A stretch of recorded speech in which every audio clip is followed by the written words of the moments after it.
तो जय हिंद साथियों, स्वागत है आपके अपने यूट्यूब चैनल। साथियों, आज हम बात करने वाले हैं समांतर श्रेणी के उस टॉपिक या कॉन्सेप्ट के बारे में जो बच्चों को थोड़ा बहुत परेशान कर देता है। आज उसी के बारे में बात करेंगे।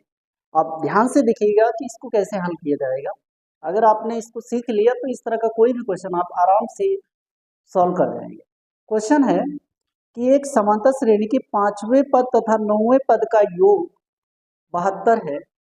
ठीक है, आपको स्क्रीन पे सवाल दिख रहा होगा, मैं पढ़ रहा हूँ। एक समांतर श्रेणी के 5वें पद तथा 9वें पदों का योग 72 है तथा 7वें और 12वें पद का योग 97 है।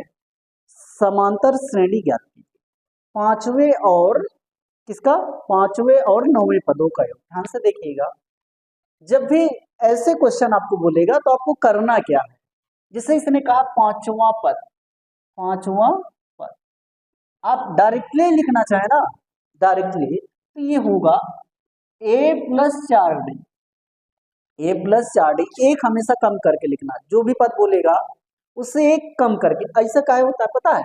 एक फार्मूला आपने पढ़ा है, an बराबर a plus n minus 1 into D, है ना। इसने कहा कि a5, n की वैल्यू 5 रखनी है, तो a plus 5 minus 1 into D, या इसको लिखेंगे a प्लस 5 में से 1 गया 4 और d का गुणा होगा 4d। तो अब डायरेक्टली लिखते हैं, अगर 5वां पद दिया है तो एक कम करके a प्लस 4d। ठीक है, वही यहाँ भी हल होकर आया a प्लस 4d। इतना नहीं बता करके डायरेक्ट बता दे दिया जाता है कि a प्लस 4d, माना अब समझ में आ गया होगा आपको ऐसा क्यों होता है। ठीक है, 5वां पद a प्लस 4d। फिर इसने कहा 9वां पद, 9वां पद, 9वां पद का मतलब है a प्लस डी 8d।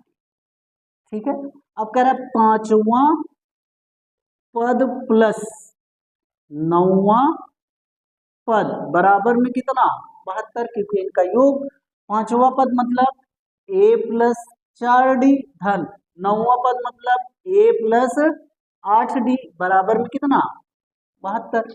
ए ये हो गया 2a, 4d और 8d ये हो गया 12d, बराबर में 72, बराबर में 72।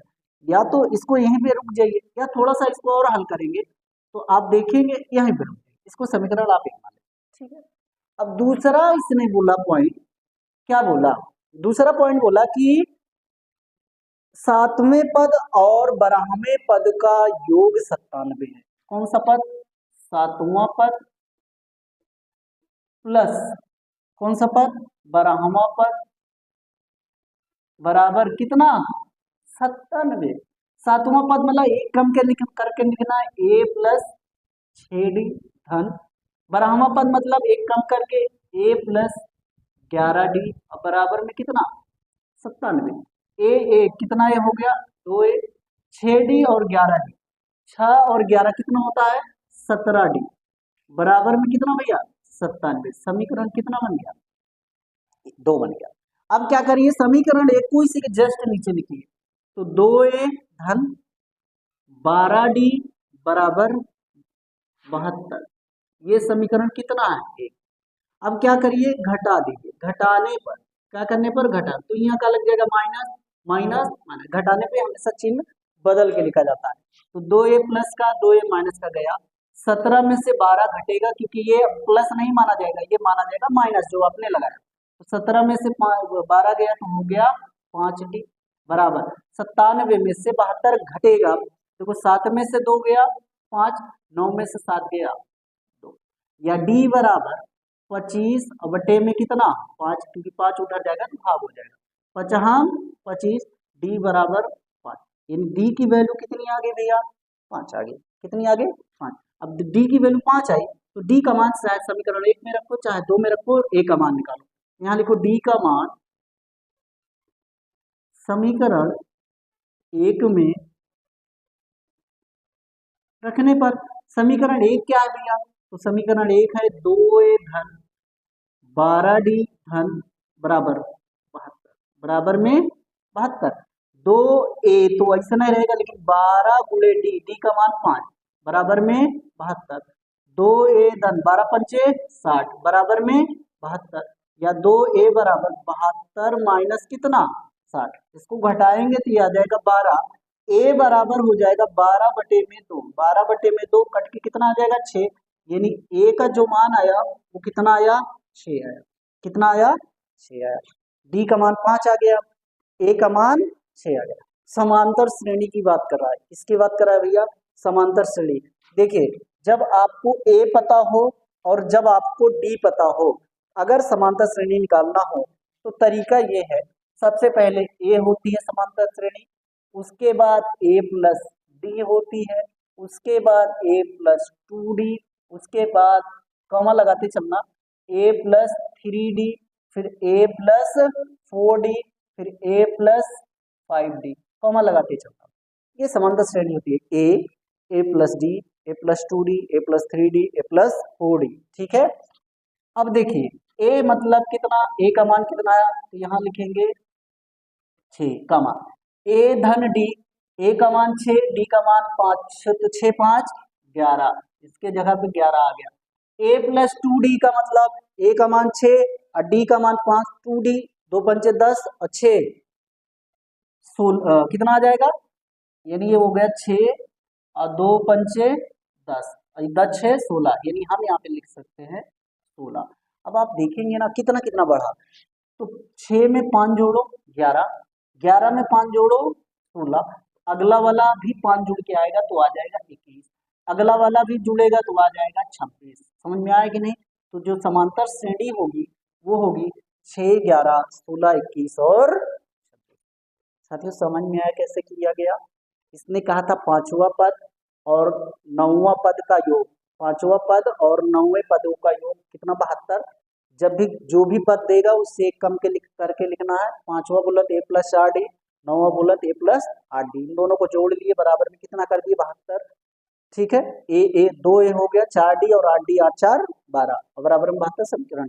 दूसरे में दूसरी शर्त कहा सातवां प्लस पद और बारहवां पद का योग कितना है 97। सातवां पद मतलब a प्लस 6d और बारहवां पद मतलब a प्लस 11d बराबर 97। ए हो गया 2a और 6 और 11 हो गया 17d बराबर 97, समीकरण 2 हो गया।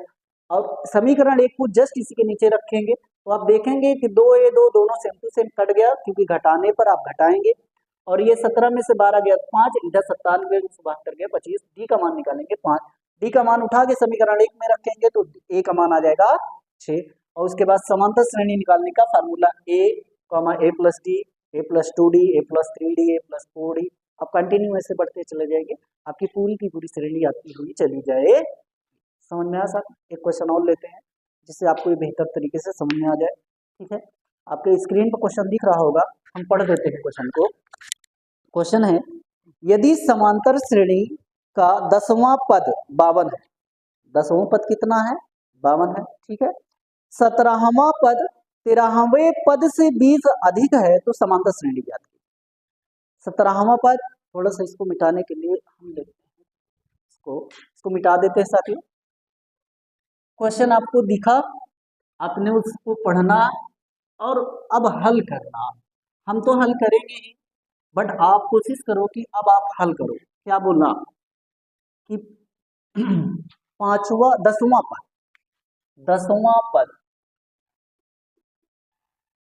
10वां पद है ना, कितना दिया है 52, कितना दिया है 52।